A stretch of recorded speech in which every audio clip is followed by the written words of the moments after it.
Если честно, здесь такой дурдом, которого я еще не видел. Если хочется благословения, спускаемся в окопы.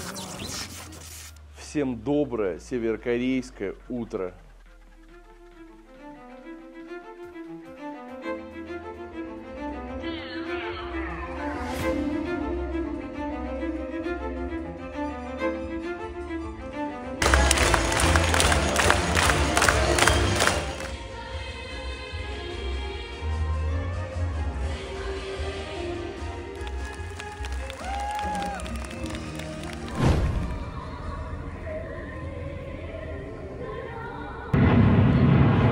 Ну и в конце, естественно, победа.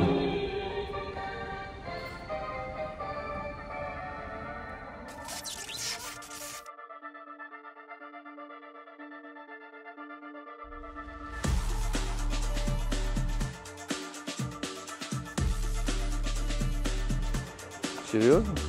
По 4 человека? А что не так? Ты видел, как я кидал сумки? Усложняем сегодня процедуру для тех, кто убирает. Шоколадка, 100 рублей, 1 доллар или 10 юаней. Все это на кровать. Что же любят в Северной Корее? Чему они отдадут предпочтение? Скорее всего, шоколадки. Сегодня у нас поездка в горы. И вот так изо дня в день. То есть любой текст гида начинается это цветок пиона. с того, что страна постоянно с кем-то борется. Красивый и белый цвет. И она какие трудности они борются, несмотря на такие. В общем, государственное дерево это сосна, птица это сорока, собака это пунка. Государственная водка это пеньян соджу.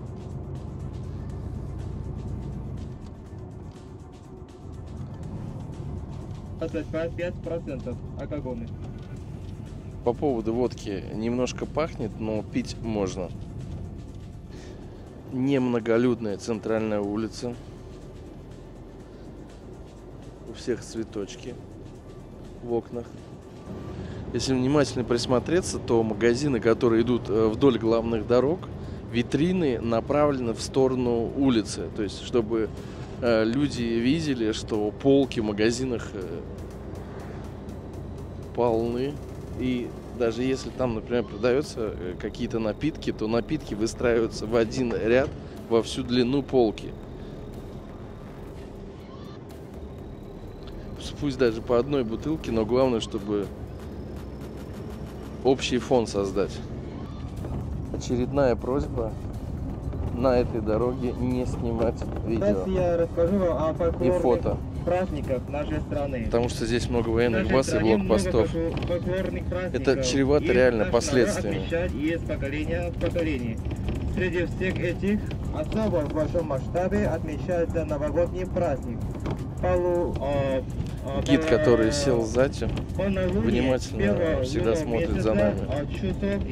То есть он каждый раз поворачивается. Это, конечно, и производим фото, видеосъемку. Новый день, это новогодний день, это самый первый праздник в году. Это Новый год по лунному календарю. В этот день награждаются в новую одежду и отвешивая земной поклон старшим в семье по возрасту, что называется себе новогодний привет.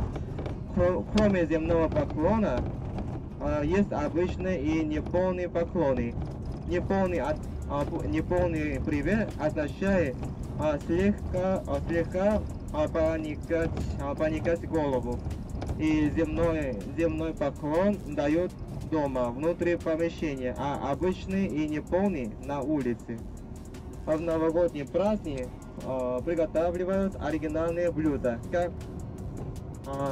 вареники из неклейского риса и справа их хлебец из клейкого риса. Также едят суп с клёцами и суп с пельменем на счастье того года. И существуют и народные игры. Массовым для взрослых бывает игра в ют, шахматы и падук. Падук — это корейские шашки и прыжки на доске. Дети пускаются в бумажные змеи, крутят вальчок и катаются на санках. Я думаю, что гиды уже не один раз по этому маршруту катались, поэтому как только гид начинает рассматривать всех туристов, начинает проявлять активность, значит, в этом месте что-то есть. То есть вот он сейчас сидит расслаблен.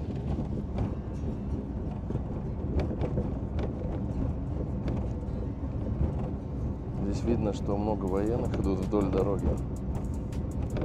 Оператор идет к нам теперь тоже. Отключаемся.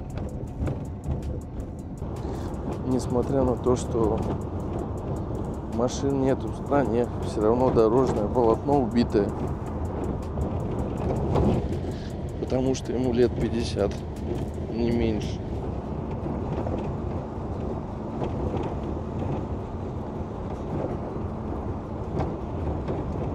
Автобус постоянно трясет. В основном занимаются разведением коз. Это молоко и мясо. Барашков мало видел. Коровы здесь используются вместо мини-трактора пахать. Не успел я заснять видео. В общем, какие-то наделы, прям видно, они поделены. И дедушки привозят тележки, из которых выпрыгивают курицы и что-то поклевывают. То есть курицы наелись вдоволь и обратно в телегу и их увозят. Здесь вот видно рисовые карты. Остановка. Можно попить кофе. Кофе так, конечно, но это лучшее, что здесь есть. Все в долларах и евро. И юане. Вот доллар, евро, юань. 3 валюты, которые всегда принимают. Хотя в гостинице внизу можно и оставить рубли. Кто-то оставляет. 3 агента наших, которые за нами бдят.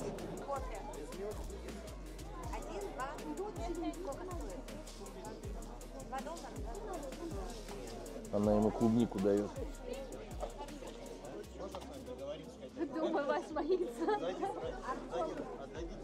Пес, иди сюда. Ну, пес, как вы их называете? Песик? Все, он убежал. Он вас испугался. Все это мероприятие вот только для вот этих 3 автобусов туристов. Все, сейчас мы уедем, и они закроются. Потому что никогда местные сюда не пойдет ничего покупать. И до следующих туристов. Сейчас все закроется, все снимут национальную одежду, колпаки и пойдут заниматься своими делами. Дело доходит до полного абсурда. Гид увидел, что знакомый мой снимает видео в туалете, тоже запретил снимать. То есть даже в туалетах нельзя снимать видео. Все и всегда под запретом. Иногда смотришь на этих людей и становится страшно. Ты не можешь понять уровень и глубину вот этого всего.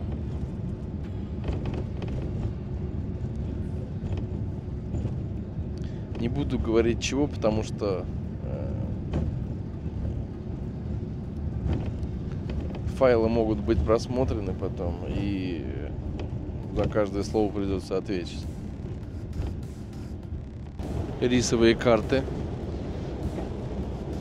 Как вот сказал гид, здесь пахотных земель не так много, поэтому 2 урожая успевают снять с небольшого ограниченного количества земель. Итак, это Весь текст всегда из брошюры. Ничего лишнего. Любой вопрос, который касается жизни северокорейцев или игнорируется, или на него не находится ответ, или начинается плохое знание языка русского. То есть ответа получить практически не удается. Ограниченного ведения сельского хозяйства.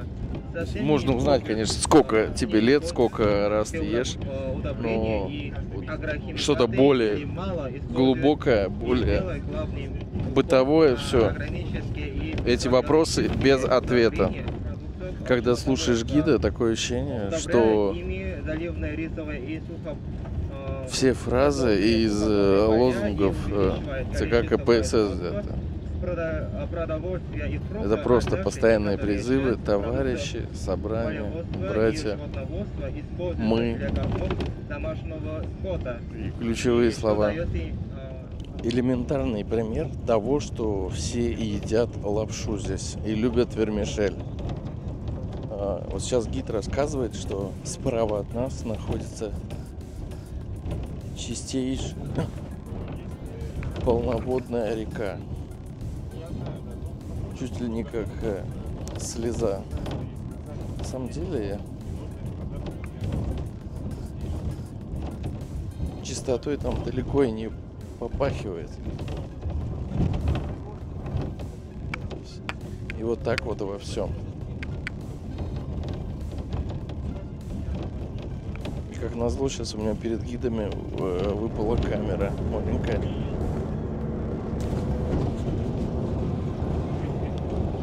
Картина особо не меняется, в принципе, сколько мы не едем. И важно, это ближе к столице, дальше столицы. Серые тона. Договорить мне, как обычно, не дали. Прервали видеосъемку. Ну, в общем, на мне слишком много внимания. Очень. И я заметил, все, кто снимает видео или фото, одна и та же фраза: вы что-то много снимаете. То есть вот как заучено. Всем такой вопрос задают: для чего вам столько фотографий? Неужели вы так любите фото? Для чего вам столько фото? Здесь категорически снимать запрещено. Мы сейчас приехали в музей Ким Чен Ына. Подарки дарят. И здесь их все складируют. Нам сказали полностью дать всю электронику. Даже смарт-часы. Часы только механические можно. Все, что электронное, под сдачу. Музей посмотрели. Там съемка видео запрещена. Только вот это место можно снимать, фотографировать. Все остальное под запретом. Все под запретом. Если вы приедете в Северную Корею, то я думаю, что музей точно нужно посетить. На самом деле это очень интересно. Просто единственный минус – запрет съемки фото, видео внутри. То есть можно увидеть вот эту вот тыльную часть на гору. Дальше там непонятно, что находится. Заведения, солдаты. Все это не должно попадать в кадр. То есть здесь очень все строго. Вечный досмотр. Под елочкой там стоит камера. Вот здесь вот видно, что недавно что-то закатывали, откатывали. Здесь обыкновенная шахта. Наверное, там святой источник воды находится. Самое безумное, что я за сегодня увидел, это тот момент, когда мы зашли в два помещения и поклонялись подаркам от китайских лидеров. Это копии двух великих вождей корейских. Под музыку. В это время все должно быть тихо в музее. Не в музее, а вернее в комнате, в которой мы находились, в помещении. Мы стояли, туристы, а поклонялись только вот 3 гида. И обязательно для них нужно уходить, не поворачиваясь лицом, пятиться назад. Повернуться спиной к вождю – это плохой тон. И вот так вот в двух помещениях все это происходило. Перед тем, как зайти в музей, нас зачем-то всех отправили в туалет, чтобы убрать нечистоты, плохое с нас. Вход в музей был через туалет. Естественно, досмотр, сканеры, то есть всю электронику сдавали. То есть можно было оставить только механические часы. Остальное все сдается. Мне даже конфетку нашли, отобрали. Хотя 3 монеты по 10 рублей лежали в кармане. Опять же, они увидели, потому что я забылся и вытащил эти 3 монеты, ну так, руки за спину и перекатывал их. Подошел гид и забрал. Наверное, в конце он мне их отдаст. И вот он, между прочим, рядом сейчас подошел и пытается вслушаться, что я говорю. Поэтому я отключаюсь. 20 минут отдыха.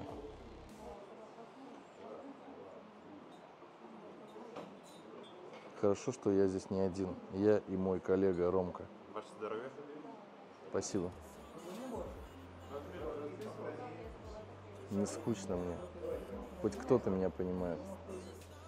Хоть Денис и жалуется, что ему здесь скучно, но мне кажется, нас сюда привели, потому что для северокорейцев посмотреть на горы, на этот прекрасный вид, вот на этих диванчиках считается таким довольно-таки ценным времяпрепровождением.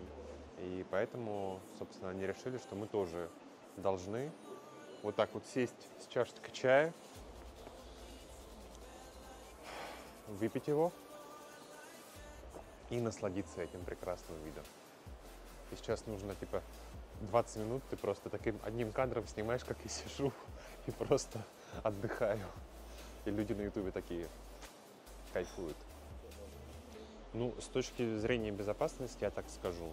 То есть, в целом, ты себя ощущаешь довольно-таки безопасно, то есть, какого-то давления такого нет. Но в то же время они тебя контролируют. Я бы это сказал, как такой мягкий контроль. То есть, ты что-то там говоришь или где-то что-то написал, они там аккуратненько подошли, проверили. Ты, например, что-то снимаешь, он так аккуратно может подойти и посмотреть, что ты снимаешь. Вот я не удивлюсь, если я сейчас это говорю, и к нам подойдет гид. Да, все, сейчас идем. И он такой, пойдем. Тут все уже, нет времени у нас. Все, мы идем. Любая экскурсия, куда бы мы ни приходили, всегда завершается вот такими вот магазинами. В принципе, цены плюс-минус везде одинаковые. Везде одно и то же. Чашки, ложки. Ну, вот здесь вот бадики появились для стариков. Всегда нас везде снимают. Это единственное место, где здесь можно снимать. И никто ничего не скажет. До поры до времени. Вот эти 2 товарища уже наизусть знают мою фамилию почему-то. После вкусного обеда локация какой-то трекинг, гора. В общем, поднимаемся наверх.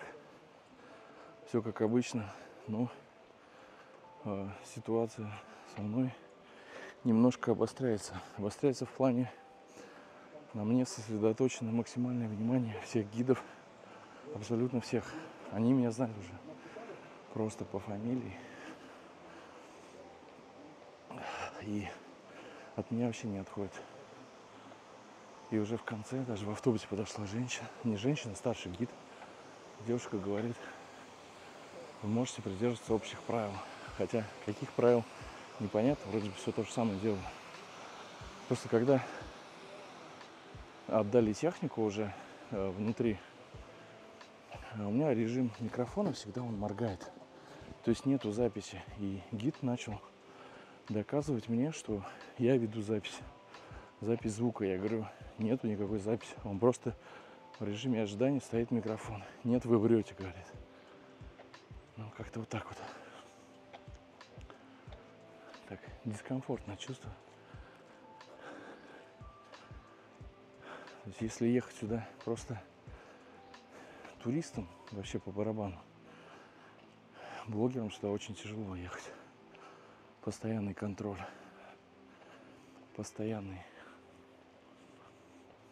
Несколько раз даже втихаря пытался включить камеру. Рядом гид стоит.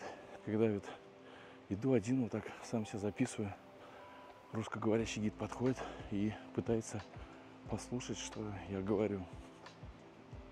Потом эта история с монетами.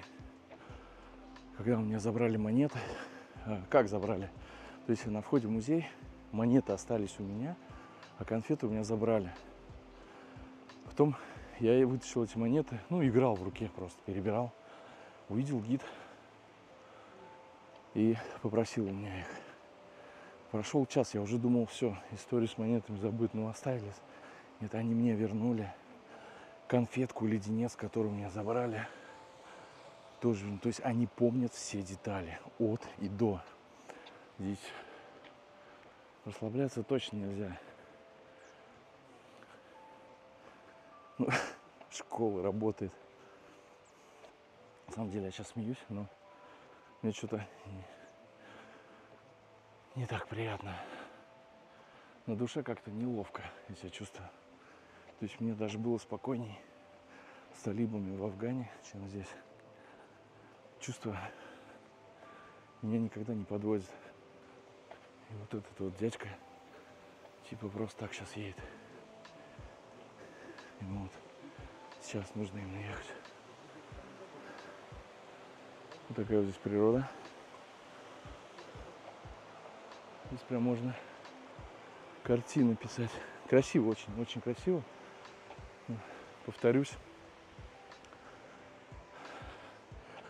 Очень тяжелый формат для ведения блога. И вообще для блогеров. Можно, конечно, долго рассказывать и говорить про то, что в чужой монастырь со своим уставом не ходят. Приехал в страну соблюдать законы. Я-то приезжаю сюда как блогер. И, естественно, пытаюсь максимально, хотя бы в усеченной версии, запечатлеть. Но это... Я вот честно скажу, мне как-то страшно. Я не драматизирую. Но своеобразно здесь. Я не передам эти чувства. Если хотите вживую их ощутить, приедьте сюда. И не нужно тупо вот одеть очки и ходить вслепую. Почитайте, посмотрите про эту страну, поинтересуйтесь. Есть много нюансов. Да, там каждый блогер пытается на этой теме хайповать, но ты особо много не наснимаешь. Я же говорю, всегда все сжато. На каждом объекте всегда стоп со съемкой. Подъем все затяжнее. Естественно, у меня возникает вопрос, как сохранить хотя бы то, что я наснимал. У меня возникает вопрос, как сохранить то, что я наснимал. Уже продумаю всевозможные варианты. Не знаю. Не могу сказать, как забрать инфу, потому что, может быть, этот файл будет просматриваться. Просто туристам сюда сказка приехать. Очень прохладно, когда находишься возле воды. Вода с зеленоватым оттенком. Но я думаю, она прозрачная, просто здесь, наверное, какие-то водоросли цветут, поэтому присутствует оттенок. Интересно бы, конечно, было подняться туда выше, к истоку, но маршрут согласован, и шаг влево, шаг вправо, как говорится, расстрел. Поэтому любуемся тем, что есть сейчас. Все ушли вперед, догоняем группу. Воздух здесь, конечно, очень хороший, пропитан хвоей или смолами, которые выделяют сосны, елки. В общем, приятный такой, ароматный. У меня также возникает вопрос. Блин, чуть не заматерился. Вот семья, 5 человек. Я все понимаю. Минимальный доступ к общемировой информации. Неужели в голове, то есть, нету каких-то других мыслей? То есть, блин, я не могу этого понять. Реально, я не могу этого понять. Для меня это немножко дико и странно. И это страшно. Это реально страшно. Здесь даже страшно мыслить. И вот если у тебя инакомыслие, и ты пытаешься его высказать в кругу своей семьи, не то что близких друзей, а именно семьи, мама, папа, брат, сестра, какая будет реакция семьи на все это? Будет ли осуждение или хотя бы какая-то минимальная поддержка?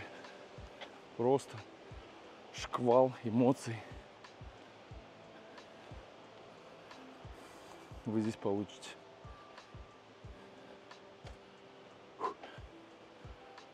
Гора все выше и выше. Здесь каждый раз я пытаюсь подбирать слова. Тот самый момент, когда не могу сказать, как хотелось бы впрямую. Поэтому извиняйте,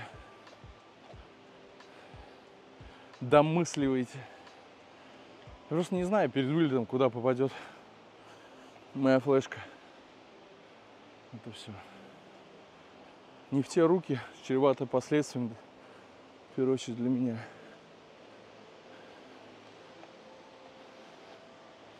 Но вот здесь красиво. Несомненно, красиво. Если вы любитель красоты, любитель красивых пейзажей, вам сюда. Вот именно в этот трек. Здесь прекрасно. Здесь все шепчутся. Хотя все пытаются показать, вернее, не показать сочувствие. Типа все норма, все так и должно быть. Даже те, с кем я в компании приехал сюда. И я общаюсь с ними, такой смотрю, серьезно, вы реально так думаете? То есть не сторонник тех, кто переобувается на лету. Но на практике оказывается все иначе. Даже просто туристы мы сюда приезжаем, иллюзия. В общем, не будем о плохом. Водопадик. Наверх я, наверное, не пойду. Просто какая-то толкотня. Вот отсюда посмотрим. Мы такие вещи видели. Вот не пойму, что там написано. То ли 1945, на камне высечено 10-10, то ли 1985. Да не, спускайтесь. Все нормально. Я не тороплюсь никуда здесь. Хотел сказать, в ближайшие годы. Не дай бог. Да, как раз и не мокрый камни. Здесь очень красиво. Как говорится, природа не выбирает, кто будет жить рядом. Но это далеко не Советский Союз. Не, что вы.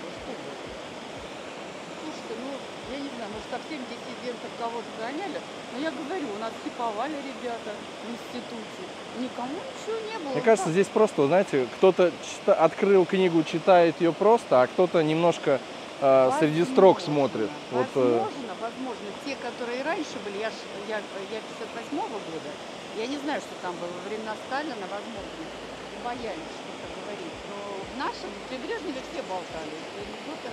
Я даже за столом сейчас сказал, мне здесь страшно. Страшно, я не понимаю, от чего. Домой, я вчера сказала. От какой-то этой безысходности, реально, от того, что ты просто здесь. Страны кого-то охраняешь, как вам нравится. Ну, Они стоят на поворотах, они. Ладно. Люди-зомби. Просто стоят.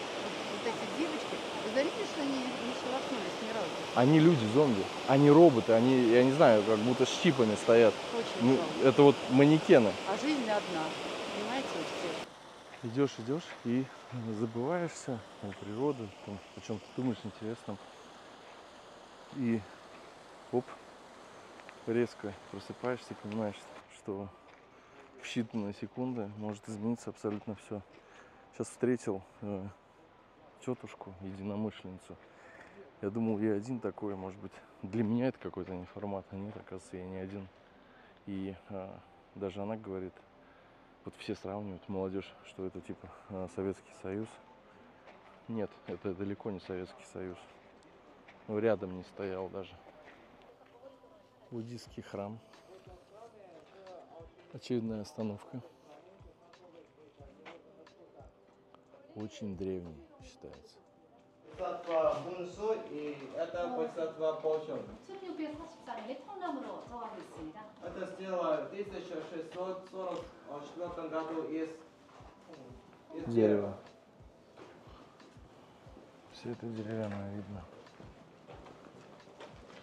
맞습니다. Это хранители, которые защищают 4 стороны мира, света. 순종단총은 Есть еще такая особенность, куда бы мы ни приходили, будь то ферма, будь то аптека, будь то завод, будь то памятник архитектуры, всегда место для расположения, для новой стройки, для всего нового указывает товарищ верховный лидер. Только то есть без него никто не имеет права указать начало. Геолокацию. То есть он дал добро, все. Оттуда и начинается жизнь. Все красиво, но слабо ухожено. Или так скажу, слабо отреставрировано. Любая религия официально в Северной Корее запрещена. 이 벽상들이 있습니다. Это Будда Сакьямуни. 가운데 있는 부처님이 비로자나 부처님입니다. 비로자나. В середине это Бодхисаттва Пирозана. 소가모니 부처님, Направо это Сакьямуни. 아미타 부처님, Налево это Амитаб. 문수보살, 보현보살입니다. Это Бодхисаттва Мунсу и Бодхисаттва Пошон. Если внимательно присмотреться, то за нами наблюдают дяденьки в пиджаках издалека. Внимательно смотрят, куда мы идем. Даже если вы захотите свернуть влево или вправо, за нами все равно смотрят. В Северной Корее людей не хоронят, а кремируют. А прах держат в специальных местах, ну, как полк, куда вставляется прах в специальном боксе. Только лидеры хранятся в забальзамированном виде. Ким Ир Сен и Ким Чен Ир. $5, и Денис превратился в полковника Мамуру.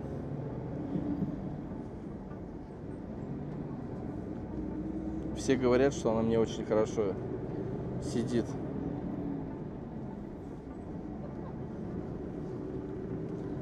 Наверное, врут. То есть, если вот так ее, я как будто из ВДВ. Если так, я как будто Ванек. Если вытягивать, я как повар.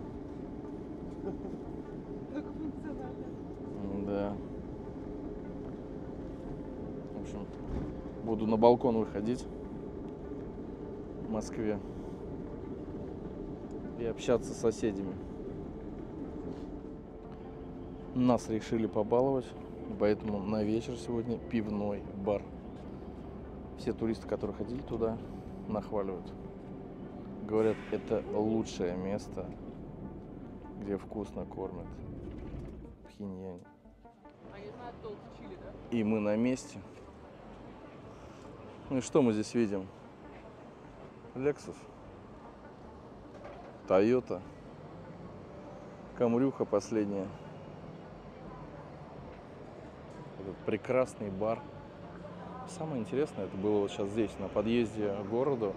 Было видно, что свет горит не в хаотичном порядке в квартирах, а четко по распланированному какому-то рисунку. То есть не было никакого сумбура. Вот если 10 квартир здесь, 10 там.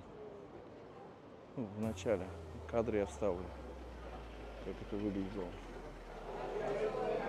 Ничего себе.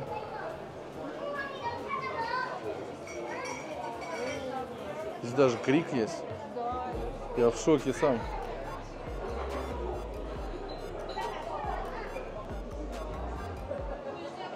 Барная стойка, барные стаканы, барные тетки. Я смотрю, здесь даже есть темное пиво. Кажется, не все так плохо. Пора за стол. То пока мы ходим, сейчас все уедут куда-нибудь. 9, 10, 8 колбаски. Утка по-пекински 8. Какая-то рыба 5.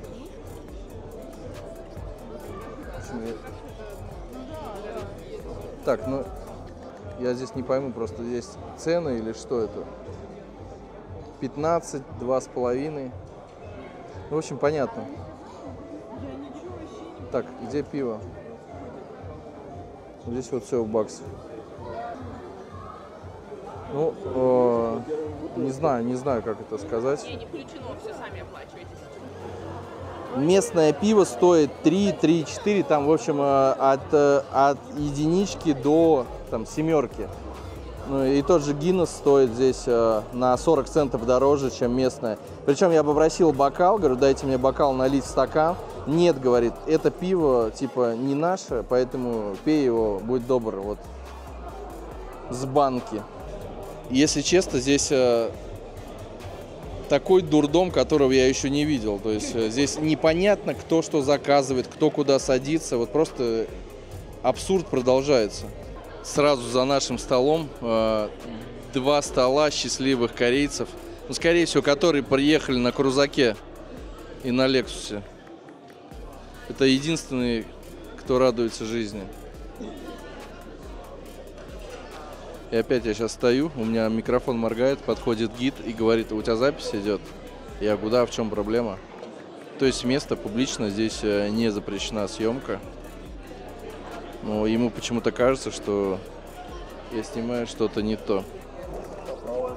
Принесли еще чипсы какие-то. Можно попробовать. Пошел, взял еще пиво. И подходит ко мне гид и говорит: почему ты пьешь именно это пиво? Я говорю: в смысле, а в чем проблема, если я пью это пиво? Ну, почему ты не пьешь другое пиво? Я говорю: я хочу это пиво пить. А, ну понятно. Ну, то есть на слове понятно, речь наша закончилась. Если присмотреться к столам, где сидят северокорейцы, то они пьют светлое пиво бокалами, женщины и мужчины. И закуска в основном чипсы и картошка жареная. То есть ничего больше за столом не вижу. По крайней мере, вот 4 стола я наблюдаю.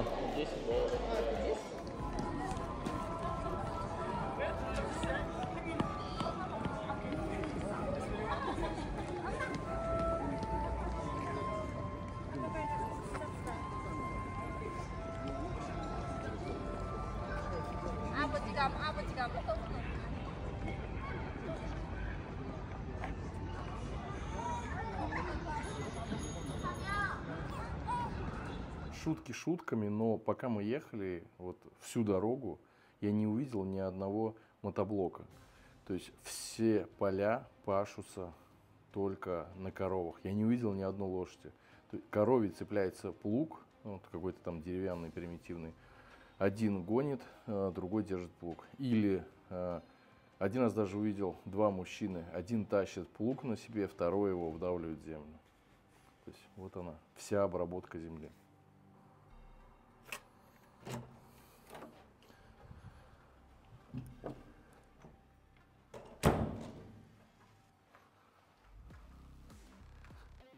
дальше все по распорядку. И опять камера смотрит. Самое интересное будет через 2 дня. Вот там вниз надо. Вот вопрос, на каком сейчас. Приходится все подряд нажимать, но не горят. Самое лучшее пиво — это внизу на ресепшене, справа находится небольшой бар, по-моему, 24 часа работает, и 2 бокала стоит $1. Мне кажется, они все-таки не доливают. Ну, за $1 2 бокала нормально. Прихожу я в бар, и опять меня встречают гиды. И они понимают, что я сейчас уже снимаю не на камеру, а на iPhone. И у меня совсем другой микрофон. Он похожий внешне, но тот горит синим, а этот горит зеленым цветом. Пришел домой снизу. Особо не поснимаешь, даже внизу, потому что каждые 5 минут вроде бы все, уже туристическая программа закончена. Мы находимся на территории отеля. Все равно гид сидит на входе и смотрит, заходит в бар, туда-сюда, буквально 30 минут проходит, опять заходит туда-сюда. Я сейчас поднялся домой, время 1 ночи, открываешь окно, и вот как будто фильм ужасов. Вот эти звуки углубляют дно, поднимают не песок, а камни, я так понимаю. Эти аппараты, которые поднимают и закидывают на баржу. Суть не в этом. Если присмотреться справа, минимум света, то есть это дворовые какие-то постройки. Ни в одной квартире не горит свет. Горят только вот на улице, на угловых, на пересечениях. И светят тут только монументы. Ни в одной стране мира у меня не было таких чувств. Ни в одной. Даже если это была какая-то прямая угроза жизни, там, я не знаю, взрыва, оружия. Здесь этого нет, но как будто ты фильм «Омен» смотришь. Вот честно скажу. Ты общаешься с этими людьми, и ты понимаешь, что ты ничего не можешь вообще исправить, сделать, доказать, убедить. Там, как многие говорят, а надо ли это? Да, на самом деле это не надо, но все равно не бывает только черного и белого, есть еще серые цвета. И дико видеть именно вот ровно 2 цвета. Дико видеть, когда машина превратилась в поезд, который не может сойти с рельсов. То есть, если у машины есть возможность свернуть куда-то влево, вправо, в бездорожье, не бездорожье, то этот поезд идет прямо. То есть нету никаких поворотов. И задаешься вопросом, а что не так? Я так более-менее абстрактно говорю, потому что не могу говорить как есть. Но я думаю, сами поймете. Буря эмоций, шквал эмоций.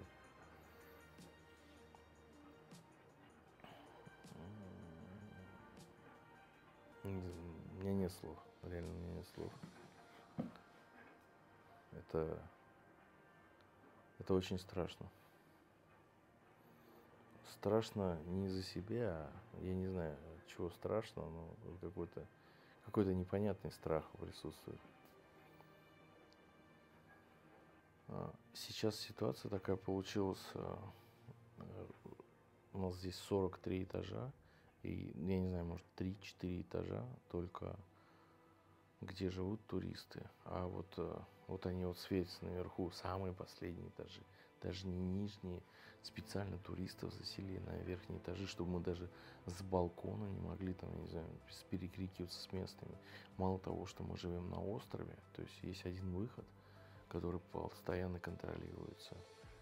Есть видеокамеры по периметру, и также мы не можем спуститься на набережную. Набережная, она ограждена решеткой. То есть вот она есть, но она все равно окружена полностью. То есть к воде мы точно не можем подойти. И я сейчас сел в лифт, еду, и лифт остановился. Кто-то вызывал лифт на, сейчас скажу какой, 22 этаж. Он остановился, и мне реально стало не по себе, потому что лифт остановился. Представляете, ни один лифт не работает, я один еду, там их 6. Я, получается, ехал на каком-то дежурном. И я еду с 1 на 38 этаж, нажимаю 38, и он не срабатывает. То есть он пролетает мимо, куда-то на 44, на 44-м останавливается, никого нет. Я опять нажимаю на 38, он едет на 22 этаж, мимо моего этажа. И, ну, если ты вот, например, здесь открываешь, светло, все, холл горит, все как положено. Камеры, про это молчу даже. И он спускается на 22 этаж, и лифт открывается, и там просто темнота. Я такой жду, кто же сейчас зайдет. Ну неприятно. То есть это неприятно, мало сказано. Страшно. Кто-то на нежилых этажах находится. Сегодня днем был случай, то что чувак с 25-го спустился на 12-й. Это было днем. Днем так себе. И даже днем открывается лифт, и там темнота. То есть он из темноты вышел, спустился там сколько-то этажей вниз и опять ушел в темноту. Дядька. Вот так вот. Это чувство, оно всегда есть. Общаюсь с туристами всегда и пытаюсь понять их. Да нет, тебе кажется. И вот сейчас просто взял, сел, как раз в компании, там у нас человек 10 сел, и один другому рассказывает, вот, да, вот это вот что-то необычно. То есть необычно молодому пацану показалось то, что одна и та же семья, всех, кто из аэропорта встречал, вот так вот встречает мать с ребенком. То есть это как будто работа. Автобусы уехали, их нет. Автобусы выезжают, звонили, сказали, все, встречайте. И абсолютно все вот так. Абсолютно все так.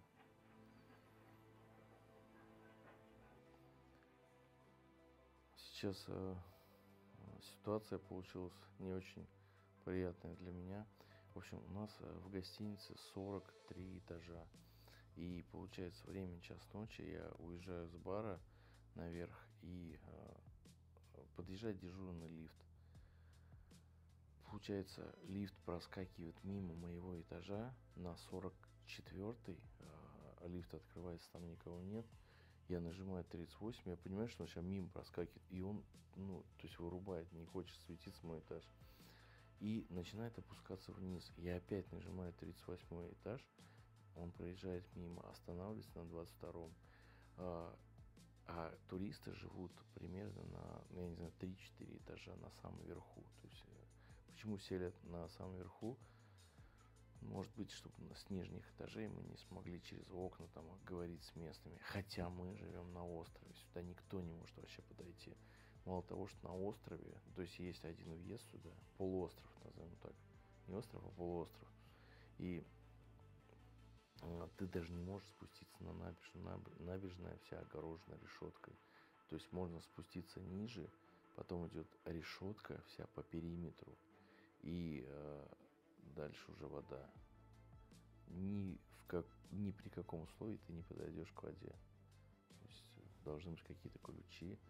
Но суть не в этом. Суть в том, что лифт проскочил мимо, и остановились мы на, по-моему, 22 этаже. Там была темнота. Я очень испугался, мне стало не по себе. Не прям вот аж затрясся, но не по себе, потому что ты останавливаешься, кто-то его заказал с 22 этажа. То есть открывается дверь, и там темнота. И я такой жду, думаю, кто же сейчас зайдет? Никого. И все, лифт закрылся. И вот знаете, вот этот самый такой момент, когда он закрывается, и ты такой думаешь, блин, быстрее закрывайся. И вот не дай бог кто-то в последнюю минуту там высунет руку, попытается остановить лифт. Ну, фантазия, в общем. Все, поднимаюсь в номер. Сижу, вот размышляю. И буквально 20 минут назад слышу, какие-то телодвижения происходят. Не в подъезде, а в холле. Вышел, посмотрел, нет. Хотя камеры здесь все по периметру. И в холле тоже есть. Все все видят, все все смотрят. Тоже вот сейчас вечером сидел с компанией людей, там человек 10 сидело. Хихоньки-хахоньки, вроде бы все нормально, но уже под вечер смотрю, ребята начинают рассказывать друг другу, типа, а вот это вот необычно, а вот это необычно. То есть все мы пришли к такому мнению, что нужен ответ на вопрос, где все люди на полях, на предприятиях, на организациях. Или их прячут от нас специально, чтобы они с нами встречались, или их вообще нет. Вот такая неразрешенная дилемма.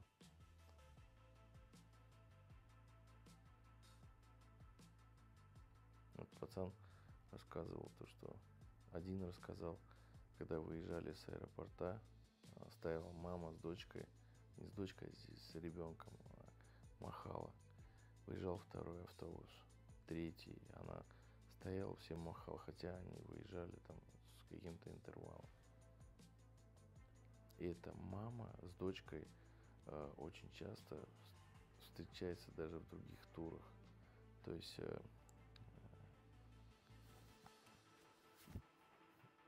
не то, что она именно в наш тур попала, они как будто на работе там стоят. То есть для туристов показывают, что вот мы есть, вот, привет. Странно абсолютно все. Хотел бы я еще раз сюда вернуться. Могу с уверенностью сказать, да, 100%. Изменится ли что-то здесь? Мне кажется, или будут полностью кардинальные изменения, или останется все как есть. Но я больше склоняюсь ко второму варианту.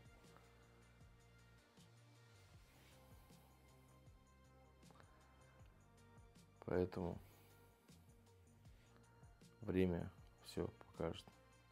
И сразу направляюсь к кровати. И что я вижу?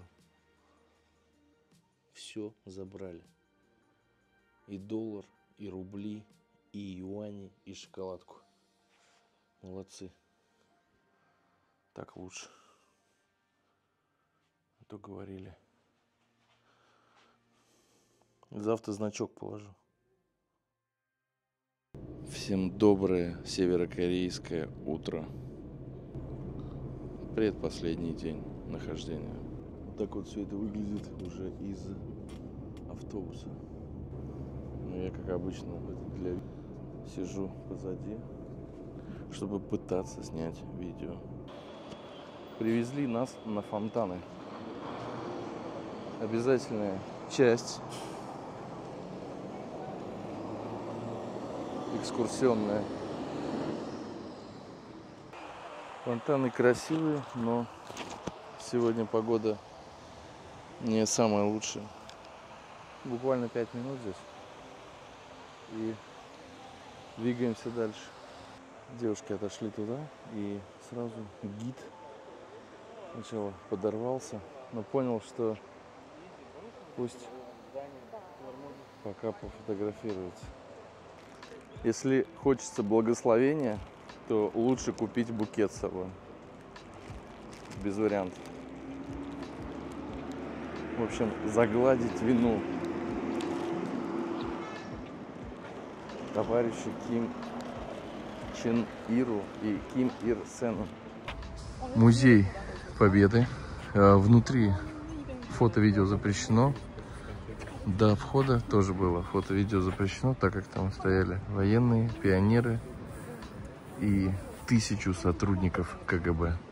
Очень тяжело заснять те кадры, которые хочется, потому что постоянно кто-то рядом стоит, то женщина военная, то гид как норка туда-сюда бегает. Прям всматривается в каждую деталь, в каждую.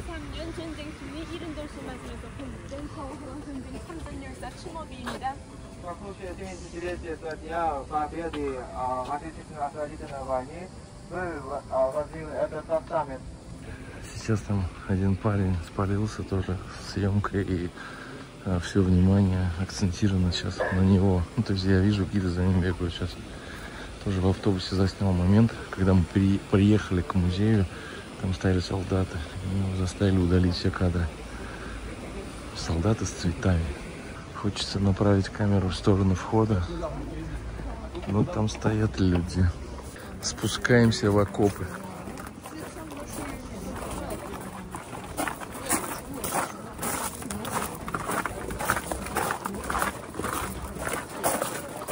То есть мы по факту в настоящих окопах. Ну, размер оригинальный, как в той самой войне. Осколок замурован.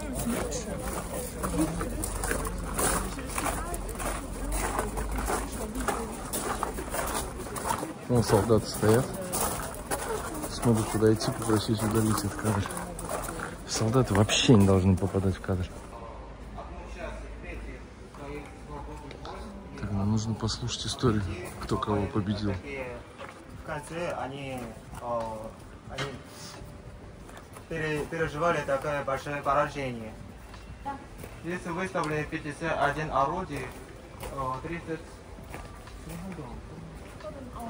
39 видов. 영국군에게서 도약한 장갑차입니다. Это тоже броневик Англии, английской армии. 여기에서는 땅크들과 비행기들이 전시되어 있습니다. Здесь выставлены танки и самолеты США. 지난 4월 전쟁 시기 우리 군인들은 3,000여 대의 땅과 12,000여 대의 비행기를 파괴 멸도하였습니다. В ходе Отечественной освободительной войны мы, народноармейцы, разрушили такие танки в количестве 3000 и 12 тысяч самолетов США. 12 тысяч самолетов. Неужели их столько было? Нарушая такие международные законы, они использовали такие химикаты также. 이것이 바로 세균탄을 떨구다가 격추된 전투기입니다. Это самолеты, они бомбардировали такие химикатные. Это бомбардировка, это бомбежка английская. Этот самолет был обнаружен в июне прошлого года в море, Восточное море. Это самолет был разрушен на наши народноармейцы, как женские. Женский полк. Женский полк, они стреляли. Женщины сбили самолет. Прям коррозия, винты съедает. Их, наверное, откуда-то доставали. Вот. А это бомбы, которые кидали. Это некоторые бомбы, которые выбрасывали США в нашу страну. Наши народноармейцы стреляли, это разведывательный вертолет США, как написано, 17 мая 1963 года. Ну, по поводу вторглись, это, конечно, есть другая версия.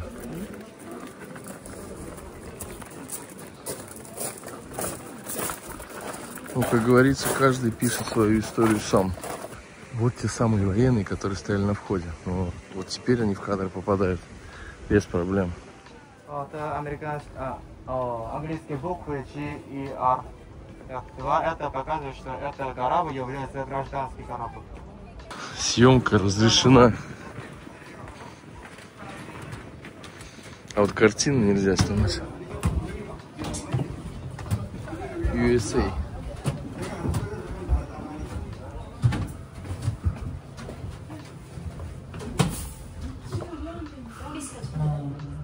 Моряк. Не разрешает его снимать. 여기가 사병 식당입니다. Это ресторан для солдатов. 저기 군인 사진 찍게 좀 해주십시오. Снимать воинов здесь нельзя, только внутри. Воинов нельзя, да. 사병남들이 곁들여 밥을 먹고 나 있습니다. 77. Здесь они обедали, так, завтракали, так, 77 солдатов. 그리고 저 옆에 추사장이 있습니다. Это кухня.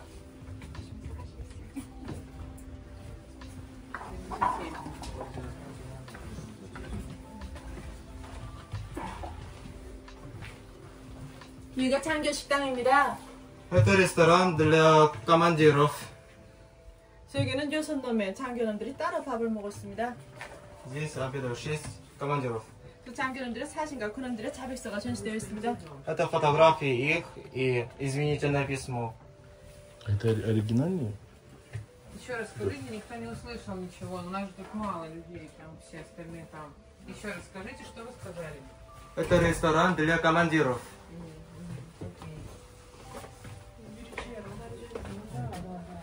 함장방입니다.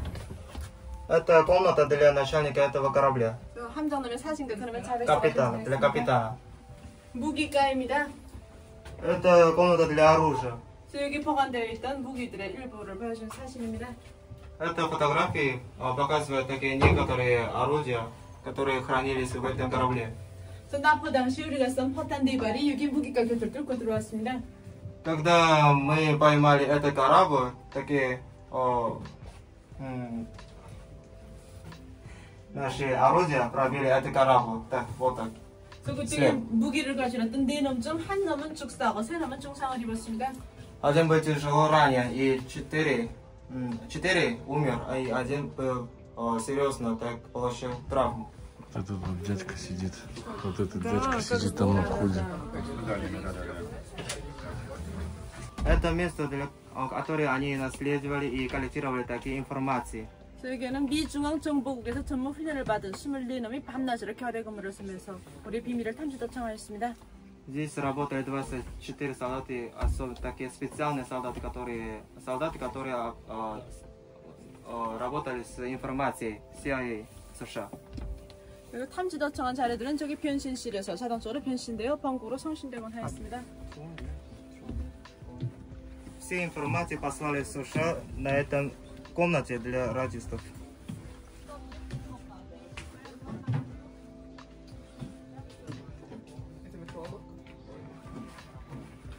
Здесь мы спали они.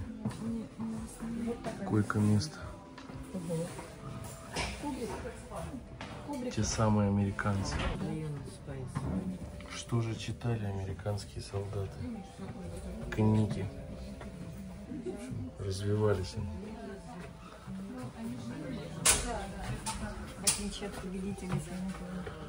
Я за сегодняшний день слово «мы» раз 800 услышал. Туда вход закрыт.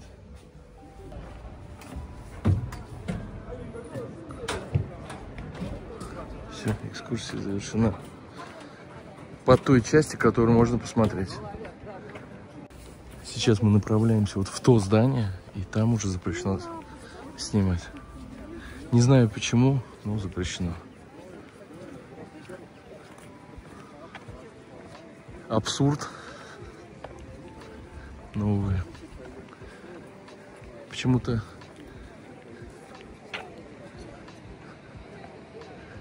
представил себе, что было бы, если я слушал одну и ту же песню в течение всей жизни и каждый день. Вот что будет со мной? То же самое. Пионеры, девочки и мальчики. Высота постамента это 7 метров, и от конца до конца флага это 27 метров. Это означает День Победы в нашей стране.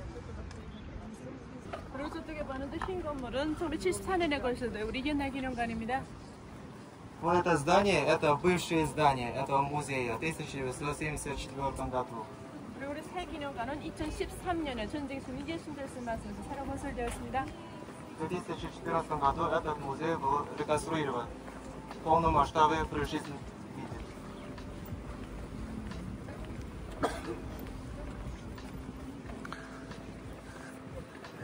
Вот теперь послушайте, как он разговаривает. То есть он знает очень сложные слова, и которые не употребляются в обычном лексиконе. Гид. Но задавая ему простейшие слова, он иногда не делал вид, что он меня не понял. Я, говорит, не понимаю. Начинает переспрашивать. Единственное, что удается снять, это только санузлы в музеях. Больше ничего не снимешь. Первый раз вижу вот такие вот аппараты. То есть, смотрите, это у тех, кто страдает сильным давлением водонапорным. Чтобы туда в зал не протекло. И вот ногой нажимаете на этот аппарат и поехали. Для маленьких людей даже есть. Или для карликов, или для детей. Все цивильное. В принципе, автобусный маршрут, он проходит именно по тем местам, которые можно смотреть. Все чисто, все гладко. Везде памятники. Все счастливы. То есть он всегда согласован. Даже там, где нет людей обычных, стоят люди необычные. Время дарить цветы. Серьезно? Серьезно. По 4 человека? Ну, в 2 линии? Всем? а ты как хотел? Нормально. Какой? В 2 линии. Это поскольку нас? Это святое место для нашей коррекции, поэтому я прошу вас придерживать нашего регламента. Сначала я прошу вам, у вас расстегнутый, куртка расстегнутый, застегните, пожалуйста. Надо застегнуть куртку. Вот как раз те самые люди стоят, смотрят за правильными и неправильными действиями. Еще хотел подметить то, что у них у всех одинаковые часы. То есть вытаскивается вот эта панель световая и вставляется в ухо. То есть они часы, они же наушники. 이거 알아주신 뭐 선생님한테 그러니까 이제 우리가 말한 그 모든 규정을 지켜줄 수 있는가 올라가서 우리처럼 할 수 있는가 Я спрошу вас, 경위를 вы 들을 수 можете 있는가 придерживать А этого что регламента, я сказал. что не так? Я хочу сказать, вы хотите дать глубокий поклон нашим вождям? Сейчас Ну я купил цветы. цветы и отдадим глубокий поклон. Кланяется. Можно? Вы можете? Да. Хотите? Могу. Могу. спасибо. Okay. Let's go. Они, наверное, по мне увидели того, кто не может поклониться. Здесь не фоткаем, отойдем назад, когда где ступеньки начинаются, там вы можете фотографировать. Здесь не фоткаем. Впереди мы видим свадьбу. То есть это обязательная часть. После ЗАГСа они приходят или перед ЗАГСом? После ЗАГСа приходят или перед? Понятно. В общем, нужно прийти и поклониться вождям. Так выглядят молодожены. Поклон закончен. Поклали цветы, поклонились.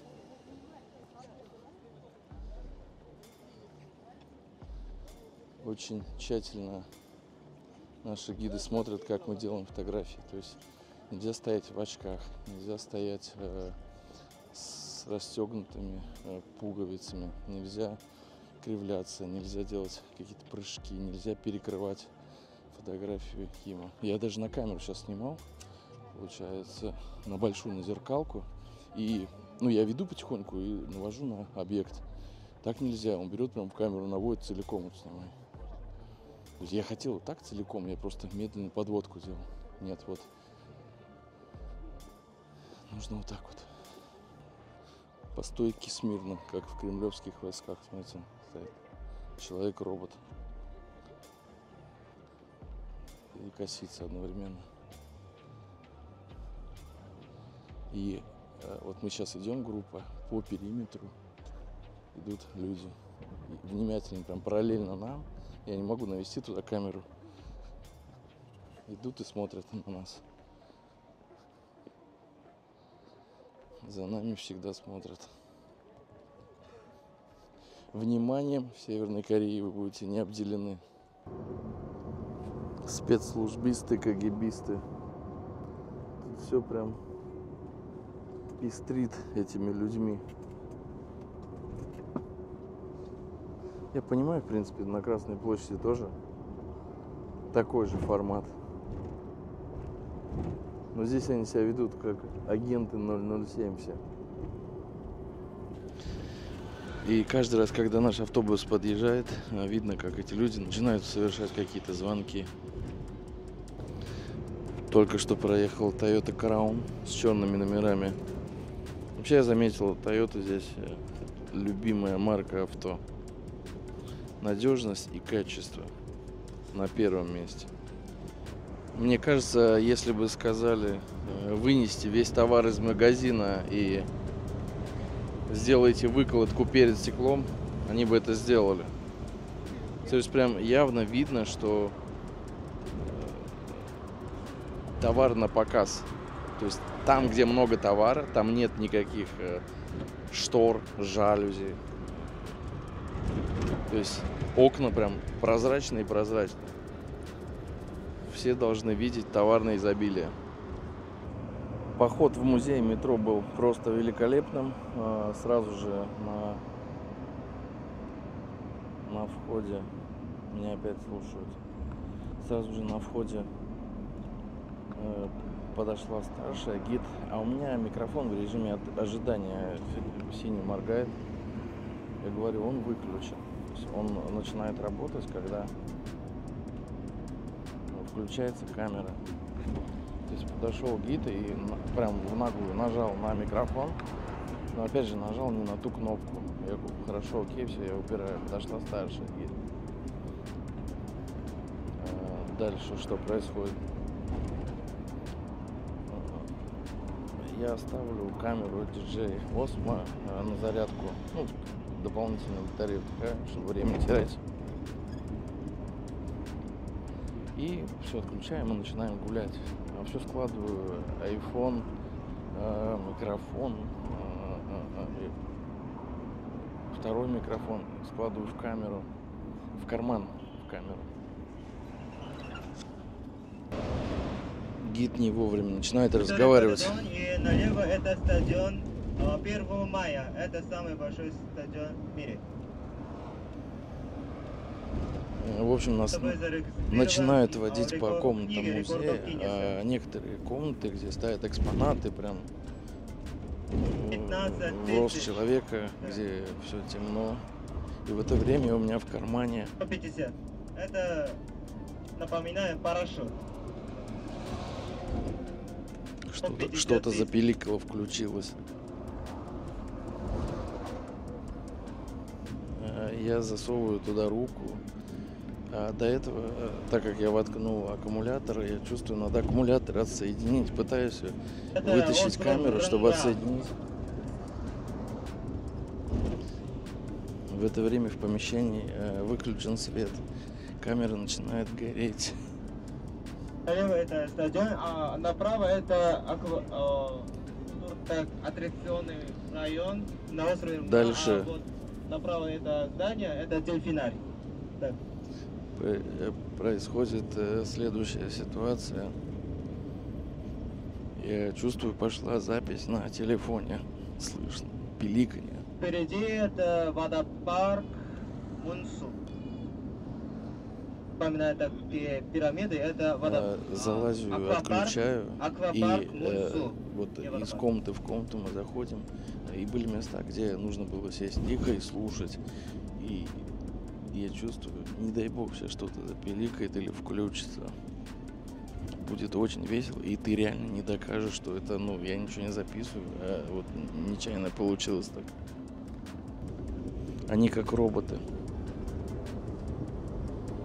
Я даже вот сейчас шепчусь, а он все равно смотрит, посматривает на меня. Хотя он не видит, что камера включена, хотя здесь можно включить камеру и снимать. В музее было очень интересно, красиво, но так как фото-видеосъемка запрещена, соответственно, только на словах. Ну, музей посвящен метро, но в каждой фразе речь про вождя. Здесь он сел, здесь он дотронулся, здесь он выступил перед малогвардейцами, здесь он скромно съехал на вагонетке. Здесь он выбрал материал, здесь он выбрал цвет гранита. Стройка встала. Он приехал и сдвинул все с места. Ну, в общем, все в таком формате. Еще одна остановка. Вход в музей. Но там 100% снимать нельзя, поэтому я, наверное, туда не пойду. Если разрешат, конечно. Как только автобус подошел, сразу рядом дядька взялся за телефон звонить. Естественно, опять не без происшествий.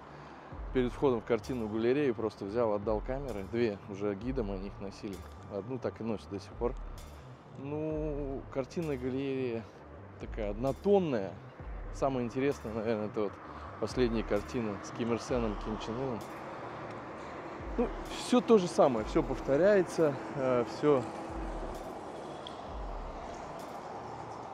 Он дотронулся, он прошел, он подумал, он. И уже в конце предложили написать отзыв. И вот девчонка села отзыв написать. Сначала спецслужбист, какой-то КГБшник подошел, стоял внимательно, смотрел. Потом подошли гиды, перевели. Потом еще второй пацан захотел написать отзыв. Я не стал писать просто, но это уже было бы с моей стороны не очень. Во время праздников эти площади полностью забиты народом. Фотография Ким Чен Ир, Ким Ир Сен, великие вожди. Они нас снимают, мы их снимаем. В сторону не получается отойти. Сейчас как раз идет девушка, попытаемся поблизости ее снять. Местная кореянка. Живой человек, не постанова. Нормально отреагировал. Сейчас Рома фотографировал портреты. Вот видели? Сзади гид стоит и смотрит, как он это делает. Хотя уже в принципе монументов нет, это просто фотографии. Опять же, на фотографии тоже, вот если они изображены два лица, то они должны быть и на фото тоже два лица одновременно. То есть не может быть такого, что фотография пополам. Днем все прекрасно, депрессия приходит ближе к вечеру. Ну, опять автобус. Ты видел, как я кидал сумки? В итоге гид подошла ко мне и заставила вообще все эти видосы удалить. Поэтому остался я без видосов, но хотя бы с сумками. Монумент Чучхе. И опять оловянные солдатики. Самые чистые, самые осветленные, самые ухоженные, обделенные, не обделенные теплотой и заботой. Это всегда монументы, памятники, музеи, следы, дотрагивания, мысли и т.д. и т.п. Рабочий и крестьянка. Фотографии только снизу разрешают делать. Прошло минут 30, пока все тихо. никаких изменений. Серп, молот и книга в руке. Книга Чучхе. Сделали фото. Теперь вокруг монумента нужно пройти. И вроде бы внутрь мы должны зайти на смотровую площадку. Прошло 3 дня, и такое ощущение, что я уже сам боюсь своих камер, когда их вижу. Уже какая-то мания у меня быть аккуратней, меня подсматривают, подслушивают. Вот здесь экспонированы мраморные плиты, драгоценные камни, которые присланы из разных стран в знак почтения великому товарищу Марселю и товарищу инженеру. Здесь выставлены 252 камни плит из 80 стран и международных организаций. Я уже на автомате испугался этой картины, увидел его и сразу спрашиваю, можно здесь снимать? Сейчас получается день, и все магазины продуктовые пустые. Я не вижу там народа, я не вижу, чтобы там свет горел. Свет загорается вечером, и вечером есть народ. Днем никого. Ни в одном магазине пока я не вижу света. Везде все отключено. Видно, в нерабочее время, в рабочее время партия запрещает ходить по магазинам. Вот единственный магазин, который горит свет. Это очки и одежда. Одна и та же картина везде повторяется. Велосипеды и подземные переходы, из которых выезжают велосипеды. Представляете, они все просто друг за другом следят. Просто все. Они боятся своей, наверное, собственной тени уже.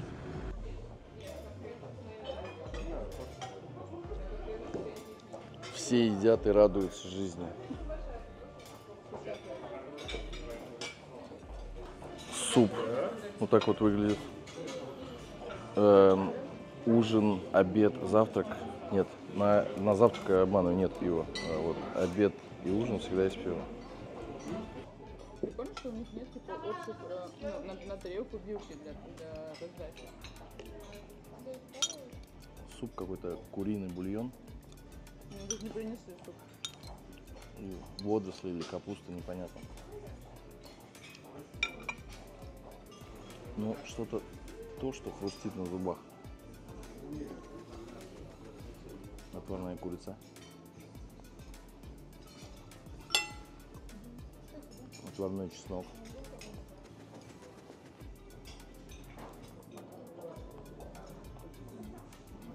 Что-то похожее на красную рыбу. Но не очень хорошего посола. Пересольная, перевяленная, пересохшая. В общем, единственное, что здесь зачетно, это всегда кимчи. Автофокус убежал. Сколько?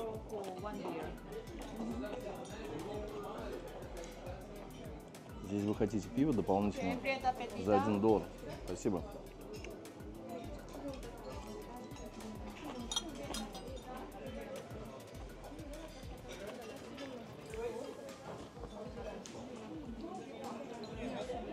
Вот кимчи здесь зачетная.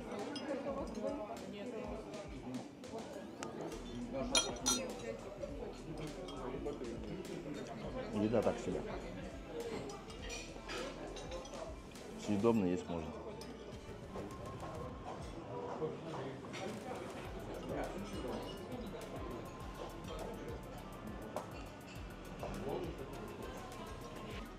Ну и как обычно в конце приносят рис. Когда все и все поели. Когда мы поднялись на вышку, естественно, съемка там была запрещена. Но мне удалось раздобыть пару кадров, и, в принципе, картина сверху такая не очень хорошая. Видно те кадры, которые они не любят показывать. Самое страшное во всей этой истории — это то, что даже нет тех людей, кто бы сказал: блин, ну ты же понимаешь, Ну, ты же все видишь. Нету таких людей. То есть они как будто с другой планеты, как будто с Марса. Я не знаю, как с инкубатора с одного все.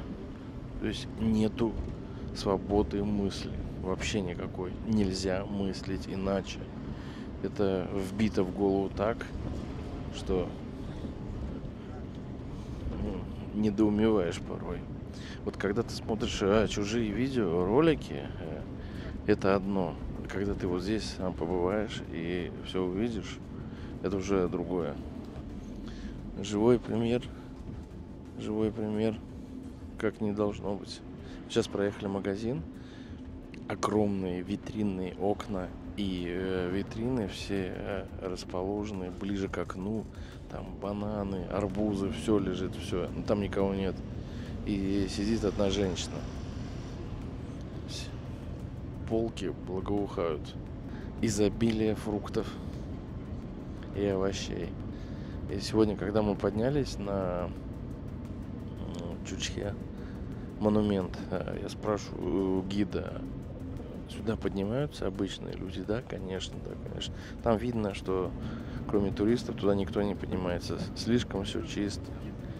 И где бы мы ни были, никогда с нами не соприкасались туристы, даже если они ходят и поднимаются. Понятно, можно сказать, что чтобы они вам не мешали, их убирают, но это не так. Их просто нет. Элементарно разрешение из города в другой город нужно получить. Ты не имеешь права выехать из Пхеньяна в другой город. Будет много вопросов к тебе. Даже если ты гражданин Северной Кореи. Сейчас на данный момент какая-то тишина, но это как штиль перед бурей. Не знаю, мне почему-то кажется, что вечером будет шоу с видеоматериалом, где весь народ. Вот рядом автобус стал, там пусто, никого нет. Девиз Дома 2. И мы счастливы. Машина пропаганды работает, конечно, очень сильно. Просто нет слов. Хотел опустить камеру вниз, а там военные сидят в камере. И они начали смотреть на меня. На дороге машины в основном китайцы. Иногда попадаются приоры, старенькие Тойоты, BYD, старые модели. Я таких раньше не видел. Прям, наверное, самые первые. Volkswagen Polo старые, Volkswagen Jetta старые. В принципе, можно по пальцам все перечесть. Иногда даже Sanyong попадается. И какие-то модели, я даже не знаю, значки эти. Вот эти все дома построены, но они все пустые. То есть фасад сделан, но не так он. Верх красивый, низ не очень. Ну, также иногда попадаются Range Rover, Discovery, Бэх, вон вижу, Хавал. Сборная солянка со всего мира. Очень хотелось бы попасть в квартиру северокорейскую, посмотреть в холодильник, если он есть. Смотреть хотя бы на 1 час их жизни перед сном, так как гид не видит.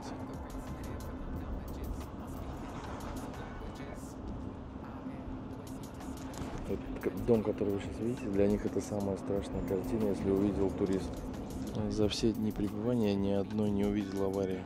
Еще один вопрос терзает меня: есть ли у них здесь милиция? Потому что пытался задать этот вопрос гиду, он не понимает, что я спрашиваю. Он всегда сидит рядом в белой рубашечке и 2 впереди. Я все думаю, как же описать, как выглядят здесь строения, госучреждения, музеи. Выглядят дорого и богато, внутри ухоженно. Все остальное это выглядит чисто, аккуратно, но устаревший. То есть как будто это стареет, а нечем обновить. Повторюсь, все чисто. И все дома очень выглядят старо, несмотря на то, что они свежие. Я не знаю, может быть, тут какие-то методы стройки своеобразные. Дворец школьников и портреты детей с великим полководцем. И, как говорит гид, напоминает объятия, теплые объятия нашей партии. И мы едем сюда, в теплые объятия партии. Наконец-то я их увидел. Птицы, похожие на фазанов. 2 стоят красивых. Дедушка идет с палками и мешком. И одежда как будто еще со времен войны осталась на нем. Дорожное покрытие тоже все старенькое. Такси, но пустое. Встречает нас пионер. Девушка-пионер. Ну, естественно, великий вождь. Без него никуда. 2 причем. Вот еще раз. Когда я у него спрашиваю элементарные вещи, он их не понимает, а сейчас он выговаривает сложные слова. Слышь? Простейшие слова он не понимал, когда мне что-то нужно было узнать. Да, он прекрасно говорит. Смотрит. Я даже не думал, что Выдрессировали уже всех.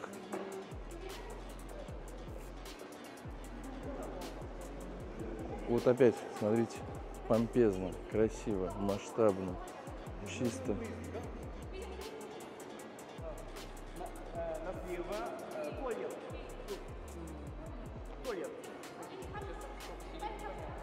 В туалет по-любому надо зайти. Проходит коллекция туалетов общественных зданий Северной Кореи. Ну и гид, конечно же, вперед. Он понял, что все в туалет захотели. Девушка-пионер. Лет 13, наверное, максимум. Ракета, мальчик.